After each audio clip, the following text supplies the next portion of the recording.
Hello दोस्तों, हमारे इस नए यूट्यूब वीडियो में आपका स्वागत है। तो चलिए दोस्तों शुरू करते हैं हमारे इस वीडियो में। तो चलिए दोस्तों, आज हम आप लोगों को यह बताएंगे कि कलयुग की शुरुआत कैसे हुई थी। तो चलिए दोस्तों, इस वीडियो को हम शुरू करते हैं। तो कलयुग की शुरुआत और इसके पीछे की कई कहानियाँ हैं। सच में बड़ी दिलचस्प की बात यह है कि अगर इसे सुनने और समझे तो हमें ऐसा प्रतीत एवं ऐसा लगता है कि कोई पुरानी कहानियाँ जो है हमें कोई सुना रहा हो, जो हमारे जीवन की सच्चाई के रूबरू करवा रही है। तो चलिए दोस्तों, कहानी को हम शुरू करते हैं।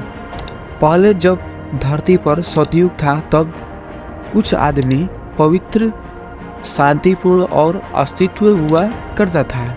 उस समय हर किसी के मन में शांति और पवित्रता का भाव था। लोग सचमुच अपने कर्म और जीवन को लेकर ईमानदारी और सतर्क थे। फिर धीरे धीरे द्वापर युग आया, जिसमें धर्म और कर्म में थोड़ा ही गिरावट हुई थी, मगर फिर भी लोग अपने कर्मों का हिसाब रखते थे। महाभारत के युद्ध के बाद जब द्वापर युग का अंत हुआ और यही से कलयुग की शुरुआत होने लगी। अब कलयुग की शुरुआत का वो दिलचस्प हिस्सा आता है जो भगवान श्री कृष्ण से जुड़ा हुआ है। कहते हैं कि जब महाभारत का युद्ध समाप्त हुआ था और कुरुक्षेत्र में पांडवों की जीत हुई थी, तो भगवान श्री कृष्ण ने अर्जुन को भगवद गीता का उपदेश दिया था। तो अर्जुन को कर्म और धर्म के रास्ते पर चलने का मार्ग दिखाने के बाद भगवान श्री कृष्ण ने यह तय किया कि जब उन्हें इस धरती से विदा लेना है, तब उन्होंने भगवान श्री कृष्ण ने अर्जुन से कहा। श्री कृष्ण का यह तय कर लेना था कि एक तरफ जब कलयुग की प्रवेश का संकेत था, तो श्री कृष्ण को पता था कि जैसे ही हम इस धरती से जाएंगे, पाप और अधर्म, छल और कपट का युग शुरू हो जाएगा। लेकिन इससे पहले एक और घटना हुई, जब भगवान श्री कृष्ण एक शिकारी के तीर लगा और उसी के बाद उन्होंने धरती पर अपना आखिरी सांस ली। इसी के साथ द्वापर युग का अंत हुआ और कलयुग का आरंभ माना गया। युग का आरंभ होने लगी तो लोग धीरे धीरे धर्म को दूर होते चले गए और अधर्म का प्रभाव बढ़ने लगा। लोगों के मन में सत्य की जगह झूठ और दया की जगह निर्दयी मतलब कि मनुष्य में जो है वह झूठ और कपट का प्रवेश बढ़ने लगा।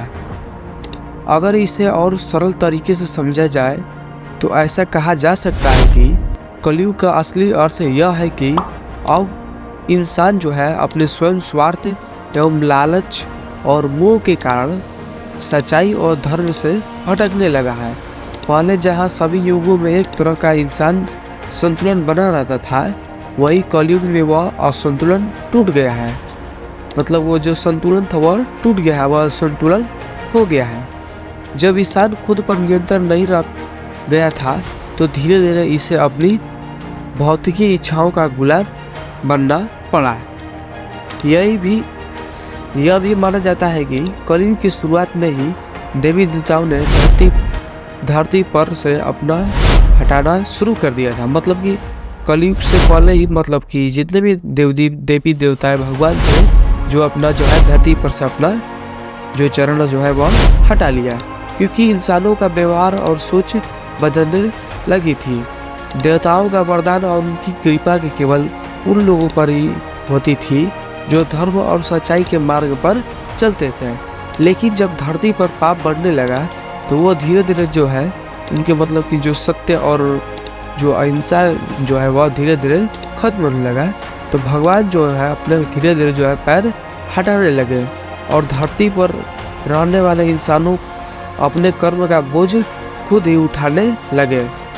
मतलब इस कहानी से हमें संक्षेप में यह मतलब महसूस होता है कि कलयुग की शुरुआत का अर्थ है कि ऐसा युग का आगमन जिसमें धर्म का पतन होना एवं पाप और धर्म का बढ़ना और इंसानों को खुद की इच्छाओं को जाल में फंस जाना। लेकिन ध्यान रखने वाली बात यह है कि कलयुग में ही यह भी माना जाता है कि मानव अगर चाहे तो वह जल्दी ही भगवान का कृपा पाकर पात्र का बन सकता है, क्योंकि इस युग में भगवान श्री कृष्ण की कृपा पाने के लिए जब तप तीर्थ यात्रा से अधिक केवल सच्ची श्रद्धा और प्रेम से उन्हें पाया जा सकता है।